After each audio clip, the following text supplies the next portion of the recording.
This talk with Jojo Siwa was exclusive to Melbourne as part of Always Live. Always Live is a 17-day celebration of contemporary music across Victoria.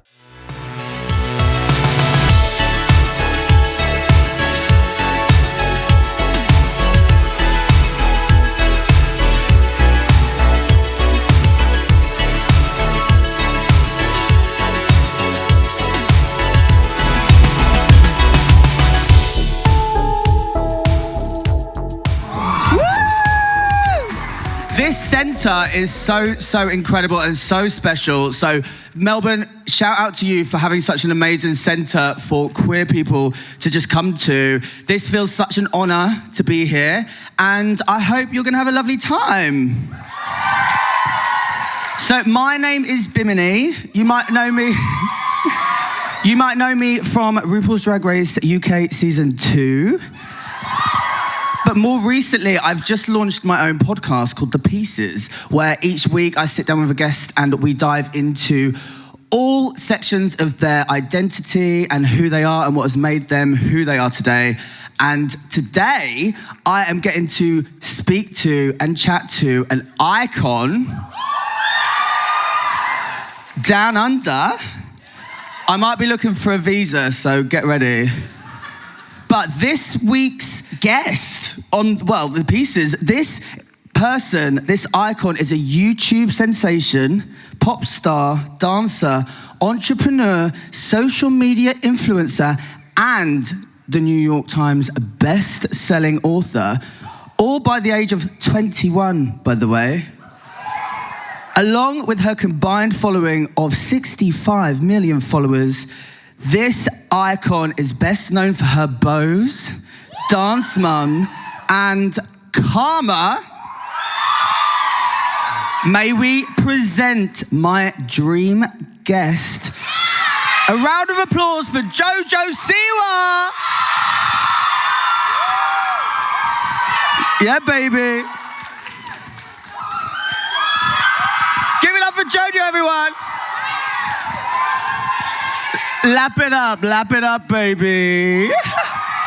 Get the shoes. Literally, I just had my Titanic moment, like Bimini and Jojo. Yes, I love that. Thank you, love. Hi!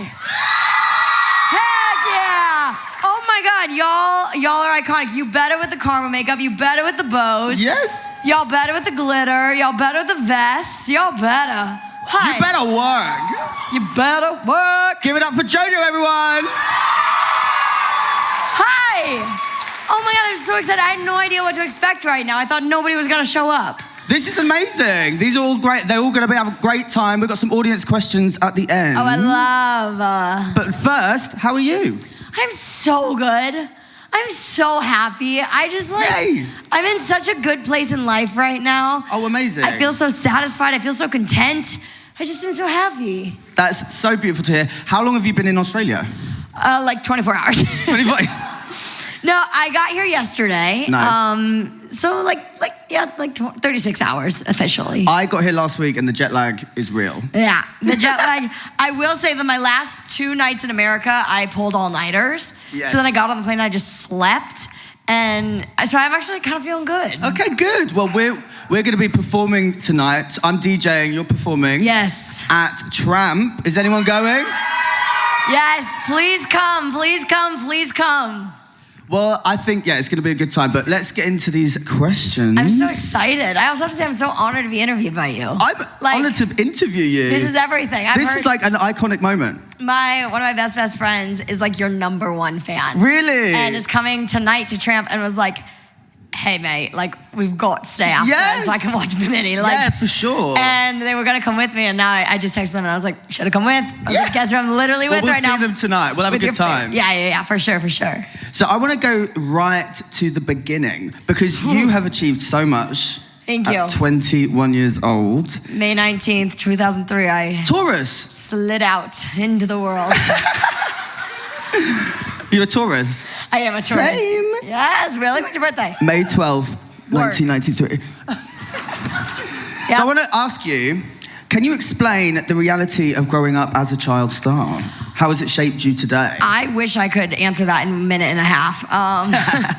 It's interesting. It's shaped me in a lot of different ways, but I think how everybody's life kind of shapes them to be. That's just how mine was, and everybody's life is so different. Like, obviously, everybody's sitting next to somebody. Maybe you know them, maybe you don't, but everyone in this room has had a different life journey. And, you know, for me, obviously, it was a very public life journey, and I've learned a lot, and I've had to be a lot of different ways, and I've had to go through a lot of mental things, and I really realized that resilience is a superpower, and I didn't realize how lucky I am to be blessed with so much resilience in this body of mine. And I'm very grateful for that, because it's a tough, tough world, and being so public, it's a tough, tough world. But I mean, then I do things like this, and beautiful humans show up, and it makes everything worth it. It's like a room of these beautiful faces make it all worth it.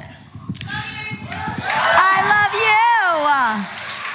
you, and your beautiful accents. I love the accent. Oh, it's amazing. So you were saying about the resilience. Where do you think that resilience comes from? Honestly, I think I don't really have a choice. I think I wake up every day and I'm like, okay, I can either be really sad or I can make it work. And I think that's a choice that we all make every day. And I just make that choice publicly. Do you have any tips for people to how to do that? Yeah, actually, I got a lot. My number one saying right now is the world will keep turning. The world is gonna keep on spinning. Also, I live by a saying like, will it matter in a month? Because yes, some things will matter in a month, but other things will not matter in a month. Like, for example, right now my hair is killing me. I am in so much utter pain right now, but it's not gonna matter in a month. But it looks amazing now. Thank you. And like, worth it now, like, is not gonna matter in a month, so I'm not gonna worry about it. Obviously, that's a very small scale of something to deal with, but some things though will matter in a month, you know what I mean? Like, if I keep abusing my knees the way that I am, that's gonna be a problem in a month. Well, you just featured in Demi Lovato's documentary Child Star. I did, yes. What was that experience like? Honestly, beautiful. It was so special, especially looking up to Demi my whole life. You know what I mean? I grew up watching Demi on TV, and so getting to be a part of that documentary and being the young one, you know what I mean, being the baby of the group was interesting. I will say, watching the documentary, I was like, wonder what I'm gonna realize in the next few years.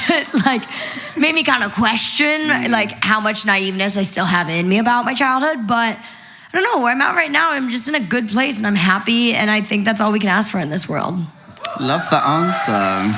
It's hard to find, trust me. I've gone through times when I'm not very happy, like literally 3 weeks ago, and I'm here now at the happiest I've ever been. So I promise, if you're in a dark spot, it does get better. You just have to find the people that make it better, and you have to find within yourself what can make it better. When you're in those places, that dark spot, what do you do to kind of help yourself out of that? Oh man, I turn to dance all the time. I turn to dance. I turn to my friends and family. Turn to drumming. Y'all have a really, really special human, born and raised Aussie. You know who I'm talking about, G-Flip, baby. And G-Flip over the last year has become one of my best friends, and they got me into drumming. And that you can really release on.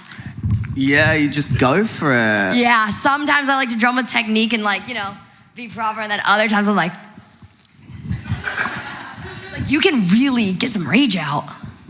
So I was gonna say, just go for it. Anyways.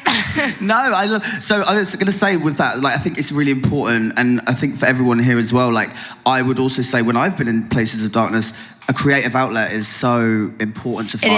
It is. And I think something too is like a personal outlet, you know, because I think a lot of time we look for happiness in others, and the truth is one day you're gonna find that, but that's a very rare find. And so I think up until that point, you know, really work on finding it in yourself. Mm-hmm. And it can be hard to do. It's brutal. Yeah. It is the most daunting task. Isn't it so wild that as a little child, you are the happiest thing ever. Then all of a sudden you grow up and it is so hard to be happy? Why is that? That is absolutely ridiculous. Like, why am I questioning everything about myself? Why am I unhappy that I had a donut last night? Like, as a kid, I would have done anything for that donut. Now as an adult, I'm like, I ate a donut. Like, literally can it. You ate a donut, celebrate it. Like, it's just crazy. So look, take it from me. Find the little things that make you happy and just stick with them. How do you deal with those? Because that's a societal pressure, right? The donut. I mean, yeah. The donut is a societal pressure. It is. Yeah, it honestly is. And the donut was delicious. And I am so happy that I had said donut. What'd you say? I definitely did eat the donut. I definitely did eat the donut. And the Chinese noodles, they were delicious too. And then I came home and had a second dinner. Anyways, yeah, no, it's definitely a society pressure. I think that growing up, being a part of kind of what shapes society, I have a very weird perspective on peer pressure and society pressure because I, in a weird way, have been a part of creating it my whole life. And I think where I'm very lucky is I've actually stayed away from like the negative stereotypes, right? That's never been what I've been about publicly. And I think that that is something that I'm very grateful for. Like, my life as a kid was like, you're awesome, believe in your dreams and have fun and wear big bows. Like, that was me as a kid. And I think I'm so lucky that that was my career, not like, you know, more serious stuff. Because I think I gave people a happiness outlet. And I think that even on the days when I was maybe struggling the most, others were so happy because they were able to go to my videos and be happy for 12 minutes, you know what I mean? And even now as an adult, it's like, no, I don't take the world seriously. I'm gonna wear a construction vest everywhere I want to. Yes. Thank you. I am going to wear a rhinestone penis cup anywhere I want to. Thank you. Like, you know, we have fun with it. And I think life is about not being so serious. And I think the best way that I can help that is by leading by example. And even if I feel uncomfortable, like God, this morning, I had to go down to the lobby to get my friend and I had half of this on. And like, the only thing that wasn't on was like these stones down here. Everything else was on. And I just had my hood up and I was like, oh, shoulders up. I was so ashamed. I was like, I look crazy. Then everyone was like, you look so cool. Your eyes look so cool. And I was like, man, Australia is so nice. Yeah. America, they would have been pointing and laughing. Yeah. It's hard though, isn't it, when you're feeling that in yourself, like in that Totally. those moments of insecurity, like, but I think uplifting other people and just being positive and being nice to other people is the way to do it, right? It is insane what a simple compliment can do to somebody. It is actually crazy. Here's what blows my mind, right?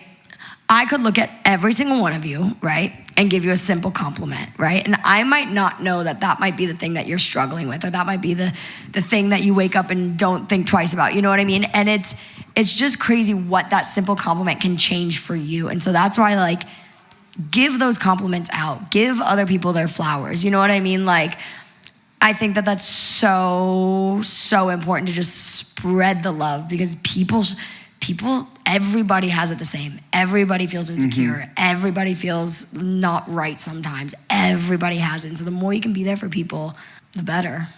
I love that. Be there for people. Be there for people. Be there for people. Yep. Well, I think you have done so much for so many people. Thank you. I think just being yourself, being an authentic voice of not just representation, but queer representation as well. Thank you. Let's go to Dance with the Stars and then talk about stuff. My favorite thing to talk about. First same-sex couple on American Dance with the Stars. That's us. How did that feel? How did that feel? Was it difficult? Like the public perception, how was that for you? It was interesting. Dancing with the Stars has a very middle of America fan base and a very older generation fan base. And I mean, honestly, like online in the beginning, there was some stuff like, this is weird, we don't like this. But then as it grew on and people really got to see what a beautiful connection Jenna and I had as friends, and how she took on an older sister role in my life, and they really got to see me open up for the first time. Anyone that was negative about it got made up by the positivity. And it was such a special journey. And like, people, especially throughout Dancing with the Stars, because it is that older demographic, would say to me like, I wish I had someone like you as a kid. And what I love, and look, this is a room of all adults, right? So I'm gonna talk very candidly and very adult. I wanted so badly to be a part of the people, the generation that breaks the stigma of, if you are gay, if you're a part of the LGBTQ community, that means you wanna fuck girls. You know what I mean? It's not that. And I think that's one of the hardest things about coming out, especially like as a young age, like immediately your brain goes there, right? Immediately if somebody says, I'm gay, it's like, well, how do you know? Well, no, I'm young. I'm not thinking about that. Same way I'm not thinking about that with a boy. You know what I mean? And I think with Dancing with the Stars, that really put into perspective for people like, look, here are two females giving representation, have no love chemistry. Jenna is straight, married, now has a child. Like, love the girl to literal death. I would do anything for Miss Jenna. But yeah, obviously there was no actual love chemistry there. And so I think it was beautiful for people to get to see, like, no, this is actually about representation, not about two people falling in love just because they're both female. You know what I mean? But yeah, I think that's one of the most important things to me to break. And that's one of the reasons why I'm so happy that I came out as a child star. Not only realized that I was gay, but came out and very publicly, because I think being 17 when I came out, you know, it showed a lot of people like, oh, it's normal. You know what I mean? Totally. Yeah, it's wild.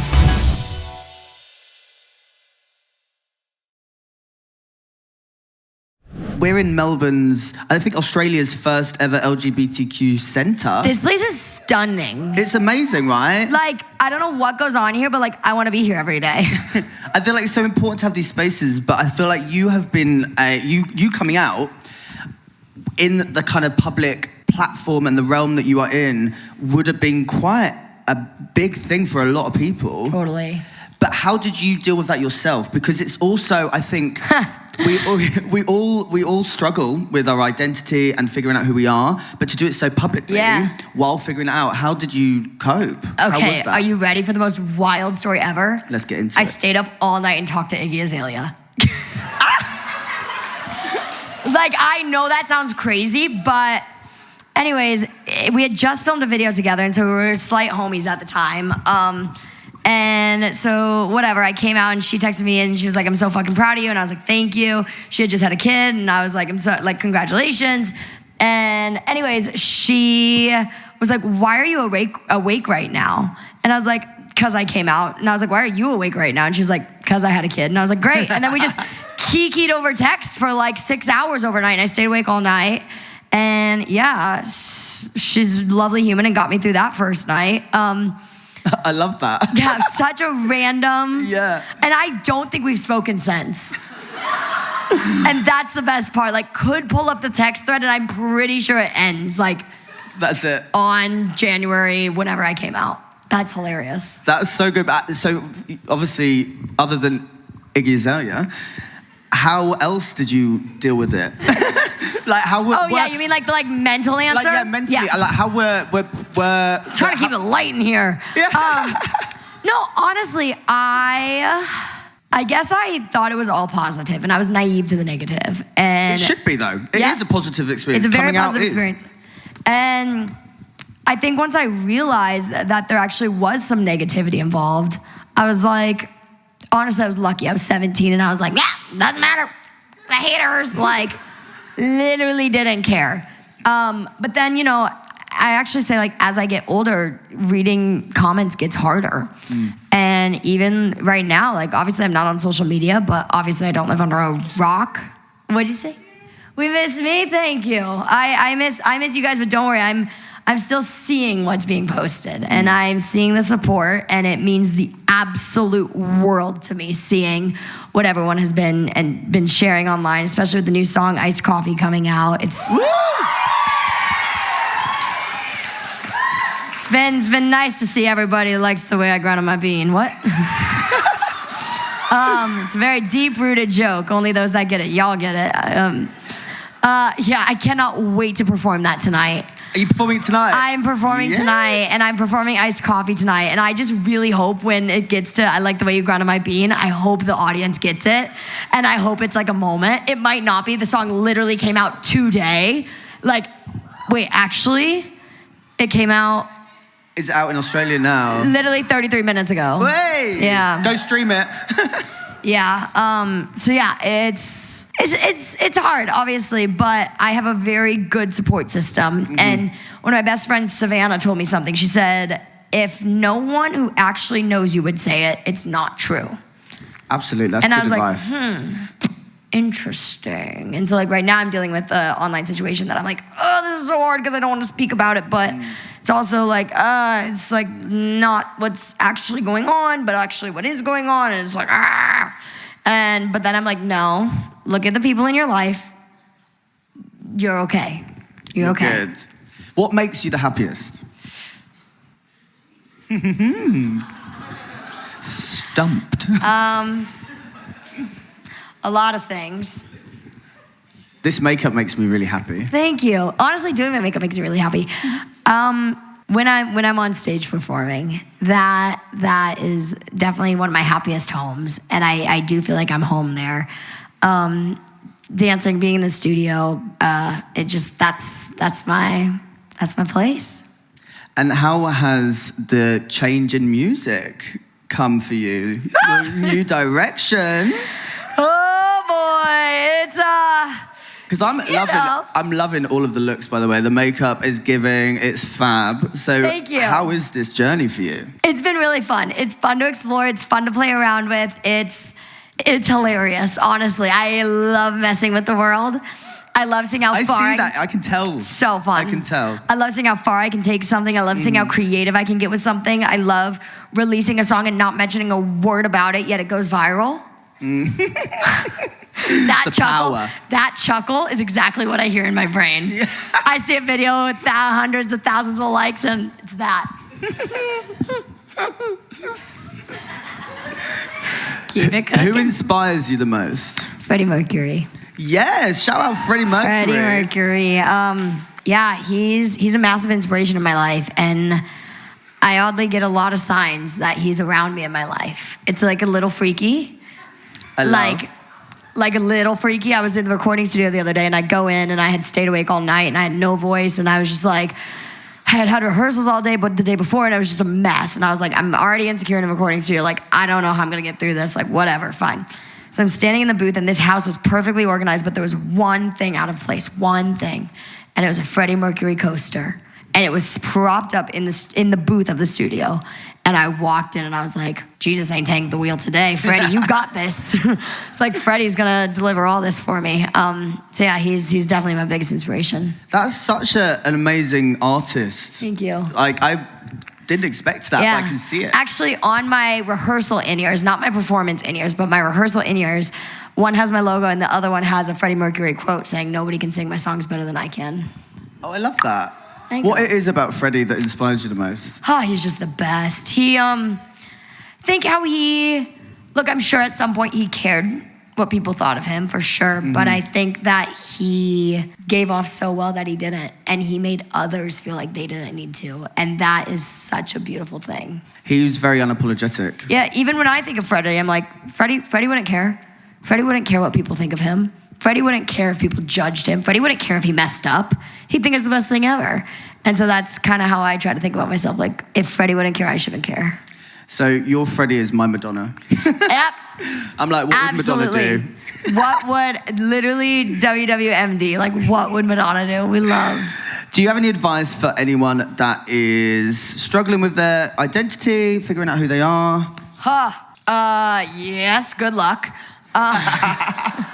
It's a fun journey you're embarking on right now. Here's what I would say. There's gonna be a lot of good. There's gonna be a lot of hard. There's gonna be a lot of happy. There's gonna be a lot of sad. And enjoy every bit of it, because it's all part of making you you.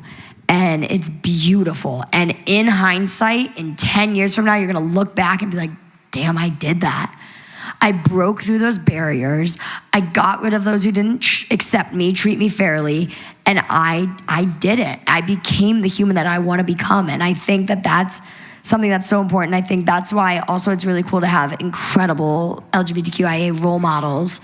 And if you're somebody that's questioning your gender identity, find somebody that's trans and look at their journey. Find somebody that's non-binary and look at their journey. You know what I mean? And I think that that is so cool that it is so accessible in today's day and age. I mean, y'all in Australia have truly some of the best queer representation I've ever seen. Mm-hmm. And it's beautiful.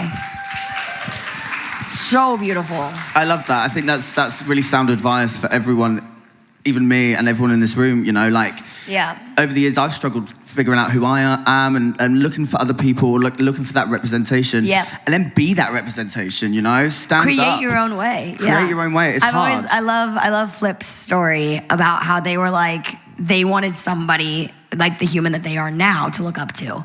And they realized that there wasn't a version of human that was like them. And so they decided to become that human. And I was like, oh, it like gives me the chills. It's a radical thing to do. To love yourself Beautiful. is radical in today's age. And I think F the people that tell you can't be yourself. Literally. Being yourself is the most beautiful Tell them to piss off. punk thing ever. Yeah, That part. That part. Piss off. Piss off. I love that. I've learned about Aussie sayings like, oh, I'm trying to think of like the perfect Aussie saying, but Are you good at the accent? Am I'm bad. I am absolutely awful at the accent. All my friends, I just go British. Like I can do British kind British. of. Sound like me. But I don't know. Don't throw the baby out with the bathwater. That's the thing y'all say. I think that was quite British. Yeah, it just goes straight Brit. I can say my name though. Y'all don't say Jojo. Y'all say Jar. Jojo. Jar. I can also say oh nar. Oh no. Nar. Hello. I love the accent. In my speech normally, and when I'm performing, I hit my pose and then I say, "Are you ready to party?" And I say, "Oh no, come on, y'all." I said, and I think tonight I'm literally gonna be like, "Oh no, I mean nar. Oh nar." I love that. I love the accent. It's really beautiful. I do actually have It's this thing where I cool. get mad at my Australian friends whenever they like don't say nar. No. I'm like, I'm sorry, I can't. Oh, also, maths. How many maths do y'all do here? Maths, plural? No, I will argue this till I die. Math is spelled M-A-T-H. I think Y'all spell it M-A-T-H-S? You do put the S on it. You don't just say the S, you actually spell it with the S. Okay, that's valid. My friend told me otherwise. Correct, I'm corrected. I stand corrected. But also, how do you do multiple maths? Oh, wait, you clocked me. It's short for mathematics, because we would not say mathematic. We sound stupid. Oh my God. I'm gonna go take a mathematic class. No, we do mathematics. Yeah. Y'all all right? Maths. Even that, M-A-F-S, maths. Maths. I love you guys. The more Y'all. you know. Math. Oh my God. Wait, who was that clocked me? You clocked me. You're my favorite. No, honestly. No, and I love you. And that just, see, what I like about that is you gave me clarity. And you didn't just tell me I was wrong, you told me why I was wrong. And I would have fought till the death. No, much love. And honestly, like, I'm very appreciative of that. You learn something new every single day. Yeah. That's the takeaway from this talk I can't today. wait to tell my friend, like, I am so excited to tell you why you call it maths. Because it is mathematics, not mathematic. I'm gonna go now to some audience questions. How fun! It's all wrapped in a little bow. Little present. Are we ready? Oh yeah, come on. So this is, and sorry if I butcher names, I'm gonna try my hardest. Zara Winter. Hey, Queen. Zara Winter asked, what would be your drag name? Oh my God. Jojo Bombulash. So you know how I used to be called Jojo with the Bobo? Somebody the other day called me Jojo the Les Bobo. And honestly, I'm not gonna lie, I think I would have to be Jojo the Les Bobo. I love that. Okay, that's a good one. Zara Hudson. Hello, on behalf of the friend, okay. If your life had a theme song, what would it be? Oh my God, there's so many options. It's hard when it comes. Honestly, this sounds it's so self-conceited, but Balance Baby, a song of mine. Cause it's very, sing it, Queen. Yeah, it's about like how you can have so many different parts of you and you got balance, baby. Too right, why can't it be your own song, obviously? Fuck it. Okay, so this is a good one by Audrey Dalkin. No Audrey? show. No show. Canceled.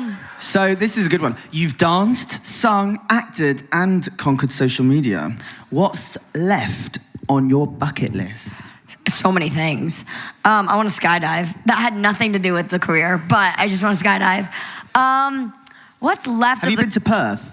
If you go to Perth, go to Rottnest Island, you can skydive off on a beautiful island. You should do that. I haven't done it, but if you want to do it was a good time. I don't know. I think just more. I think more of the same. I love what I do. I love singing, performing, and I think that's my pocket. Yes, amazing. Well, yeah, keep going. This is another one. Which gay icon would be your dream collaboration? That's from Ruby Want. Yes. That's the ruckus applause we want. Yeah. Which gay icon would be the dream guest on my podcast? I'm changing the question. I mean, obviously Freddie Mercury, if he was still with us. Love the man. Probably Elton John. That'd be great. Yeah. No complaints with Elton. Have you worked with Elton before? I have, actually. Have you met him? Multiple times. He's one of the most lovely human beings ever. He does so much charitable work, not even just in Unreal. music, but charitable. He's when amazing. I came out, I got a random phone call, and I answered it. I always answer a random phone call because I think they're hilarious. And I hear, "Hello, darling." I said, "Hi. This is Elton John. Is this Jojo?" I said, "Yes, sir." And he had asked for my number, but I thought I would get a heads up. And yeah, he congratulated me on coming out, and we had a 20-minute phone call about it. That's Unreal. beautiful. This is from Matilda Meader. Yeah. We got a Matilda. Where do you see yourself in 10 years?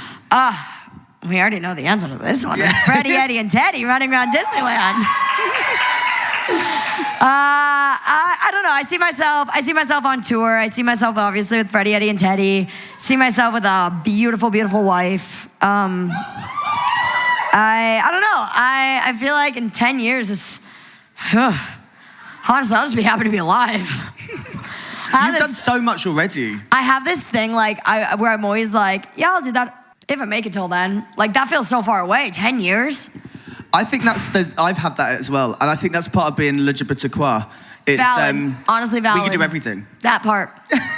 But I've got two more, and these are very kind of similar because I think you've got to be off very quickly. I do. I got to run to sound check yet. Yes. Who's going to be there tonight? Yes, I'm so excited. So with so many iconic looks in your career, what's your favorite thing you've ever worn? That's from Hayley Hughes. Honestly, I'm not sugarcoating when I say this tonight. Yay! My outfit that I'm wearing tonight is like by a landslide my favorite thing I've ever worn. Hair and makeup is my favorite thing I've ever worn, like by a landslide. Second place, construction vest. Third place is Karma, Beast. But tonight's fit, like everyone in my life like has not shut up about it. And I also just got this new necklace from my friend and I'm wearing it tonight. Like so excited. I feel so cool now. Like tonight's just like really good night. Yes, I'm really so excited good night. to see it. So this is the last question. What role do you think fashion plays in empowering people to express their authentic selves? And that's from Connie to Miss, sorry. Yeah, Connie, that's from Connie. Honestly, that it has the power to make you feel really good or really shit. And if you have not had this experience, like, lucky you. But at some point, we've all had something on, looked in the mirror and gone, I could look better. And it's crazy what that can do to you. And my best advice, if you ever are feeling that way, if you have to be wearing said certain item, wear it, get it over with.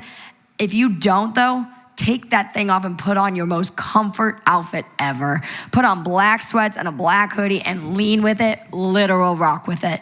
And if you have to wear it, and as soon as you're done, pop that comfort outfit on because it honestly has the power to make you feel, not like yourself. It has the power to make you feel a little trapped inside somebody else's body. And so I think always know that it's okay to feel like that, but you gotta fix it quick. I love that. Crazy That's answer, so true. segue answer. Great answer. I'm gonna ask you one last question. You've been incredible. Thank you so much for chatting to me. And shout out Jojo, everyone. Thank you all. This has been so lovely, truly. Y'all have been amazing. Your country's amazing. Love you all. If you could give yourself advice to 5-year-old you, what would that be? Girl, you ain't gonna be a kid forever. Enjoy it. Enjoy not caring what you look like. Enjoy having fun. Enjoy not knowing what April 14th is. Y'all don't have the same tax day here. In America, we have April 14th as tax day. Yeah, y'all live in a great country. Yeah, I would just say to enjoy the ride. I mean, you're never gonna get to be 5 again. And I tell myself that now, like, you're never gonna be 21 again. You're never gonna be 22 again. And so just enjoy it and YOLO it and tell people how you feel and have fun and make friends and be happy. Jojo Siwa, everybody. Thank you, y'all. Thank you so much. You're amazing. See you tonight. See you tonight. Give it up for Jojo Siwa.